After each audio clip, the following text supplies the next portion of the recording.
Hi friends, welcome to மண் வாசம் channel. இன்றைக்கி நம்ம சேனலில் பார்க்க போகிற ரெசிபி பாதுஷா தாங்க. நம்ம தீபாவளி வருது, நம்ம வீட்டிலே எப்படி செய்யலாம் பார்க்கலாங்க.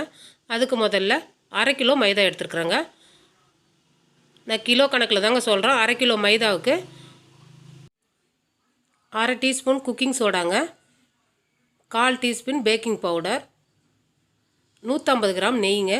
நெய் இல்லைனா நீங்கள் டால்டாவில் கூட செஞ்சுக்கலாங்க. டால்டாவில் கூட நல்லா சூப்பராக வரும் பாதுஷா. இப்போ நம்ம வீட்டுக்குன்னு செய்கிறதுனால நம்ம நெய்யில் செஞ்சிங்கன்னா குழந்தைங்க ஹெல்த்தியாக சாப்பிடுவாங்கன்ட்டு நம்ம நெய்யில் செஞ்சுக்கலாம். நெய் எல்லாத்தையும் சேர்த்துக்குங்க.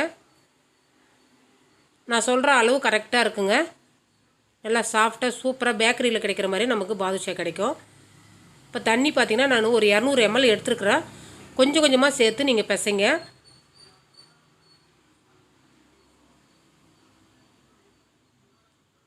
நம்ம நெய்யெல்லாம் சேர்த்துருக்கிறதுனால தண்ணி ரொம்ப தேவைப்படாதுங்க. அதுக்கு இல்லாமல் அழுத்தம் கொடுத்து நம்ம பிசையக்கூடாது. நம்ம குலோப் ஜாமுன் மாவு எப்படி பிசையுமோ அதை மாதிரி பிசையணுங்க. பாதுஷாவுக்கு ரொம்ப அழுத்தம் கொடுத்து பிசையக்கூடாது.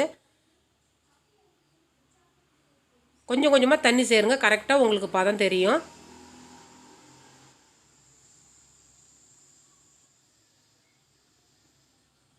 இந்த மாதிரி கொஞ்சம் சாஃப்டாக பிசையணுங்க.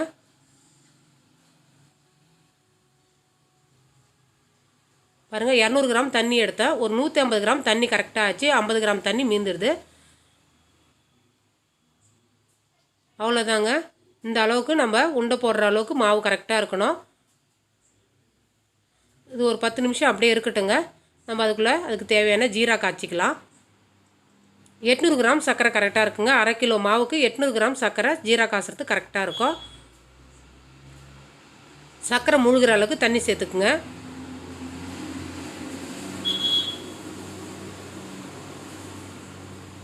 நல்லா சர்க்கரை நல்லா கரையிற அளவுக்கு கிளறி விடுங்க.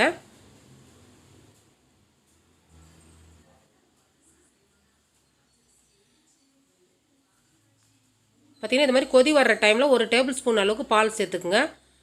நம்ம முன்னாடி சொல்கிற மாதிரி தாங்க. நம்ம பால் எதுக்கு சேர்க்குறோன்னா இப்போ சர்க்கரையில் இருக்கிற அழுக்கு எடுக்கிறதுக்கு தாங்க. பாருங்கள், நல்லா கொதி வரும்போது அந்த அழுக்கெல்லாம் மேலே மிதந்து வருது பாருங்கள். இது மாதிரி ஒரு கரண்டி வச்சு எடுத்துருங்க. அழகாக கருப்பாக ஒதுங்கிடுது பாருங்கள். இப்போ சர்க்கரையிலேருந்து அழுக்கு எடுத்ததுக்கப்புறம் கிளியராக இருக்குது பாருங்கள் பாகு. இதில் கம்பி பாதை எதுவும் தேவையில்லைங்க. கொஞ்சம் லைட்டாக பிசு பிசுன்னு இருந்தாலே போதும். ஒரு டீஸ்பூன் அளவுக்கு ஏலக்காய் பொடி சேர்த்துக்கிறேங்க.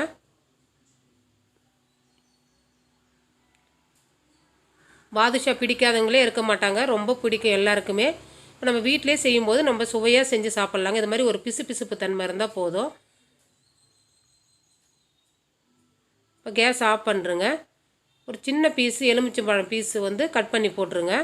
ஏன்னா நம்மளுக்கு பாகு கெட்டியாகாது. அதனால் இது மாதிரி போட்டுட்டா எடுத்துடலாம். அவ்வளோதாங்க. மாவு 10 நிமிஷம் கழித்து நம்ம பார்க்குறோம் பாருங்கள். நல்லா உங்களுக்கு சாஃப்டாக இருக்குது.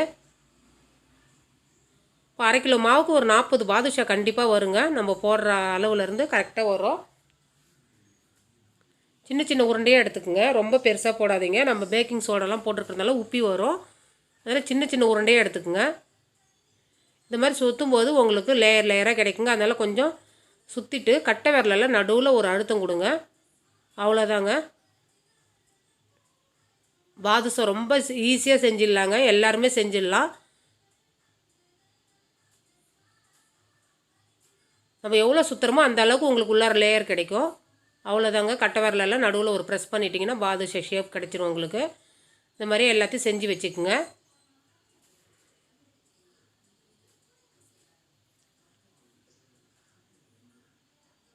எண்ணெய் ரொம்ப காயக்கூடாதுங்க, லைட்டாக காய்ஞ்சால் போதும்.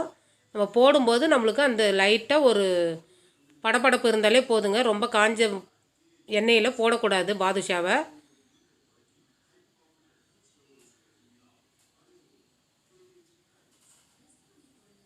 லைட்டாக கிளறி கொடுங்க.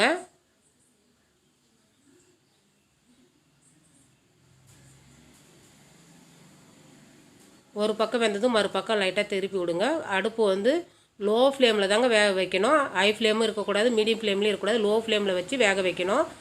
வெந்ததுக்கப்புறம் அதுவே தானாக மேலே எழும்பி வருது பாருங்கள். நீங்கள் நான் சொன்ன அளவு கரெக்டாக செஞ்சிங்கன்னா உங்களுக்கும் இது மாதிரி பாதுஷா சூப்பராக கிடைக்கும்.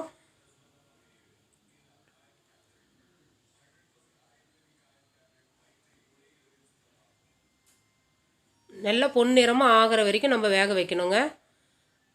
பாதுஷாவுக்கு மாவு பிசைறதுலாம் ஒன்றும் இல்லைங்க, வேக வைக்கிறதுல தான் நமக்கு பதம் தெரியணுமே.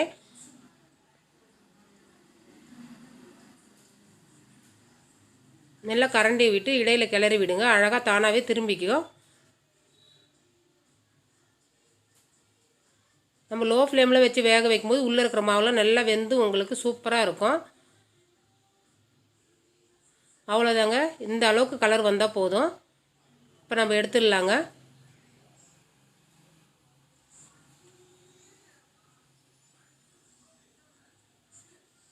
அவ்வளோதான், நம்ம ஜீராவில் போட்டுடலாங்க. முதல்ல அதில் இருக்கிற எலுமிச்சம்பழ பீஸை எடுத்துடலாம். இப்போ ஜீராவில் சேர்த்துட்டு ஒரு 5லேருந்து ஒரு 10 நிமிஷம் அப்படியே ஊறட்டுங்க. அப்போ தான் நல்லா பாதுஷா உள்ளார ஜீரா இறங்குச்சுன்னா நல்லா சூப்பரான ஒரு பாதுஷா கிடைக்கும். அவ்வளோதாங்க, ரெடி ஆயிடுச்சு. இந்த ரெசிபி பிடிச்சிருந்ததுன்னா மண் வாசம் சேனலை லைக் பண்ணுங்கள், ஷேர் பண்ணுங்கள், கமெண்ட் பண்ணுங்கள், சப்ஸ்கிரைப் பண்ணுங்கள்.